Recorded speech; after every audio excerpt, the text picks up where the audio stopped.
Ето вече може да покажем. Качена е новата верига с новия обтегач. Ела, колегата, да покажеш по-близко. Значи това нещо се качва комплект. Двете колелета с обтегача, не може да се качат иначе, трябва комплект да се качат. Тук има два щифта, които се махат, за да се отвори обтегача и се стягат с един стопер тук, защото колелата са без шпонки и трябва да се фиксират точно валовете и тогава да се стегнат.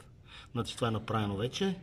Ето как стои новата верига. Виждате ли колко голямо разстояние има долу от тръба на главата, където беше изпилила старата верига. Ето, то се виждат и каналчетата вътре. Това се получава, минали 100 000 този автомобил, не може ли се смени тази верига.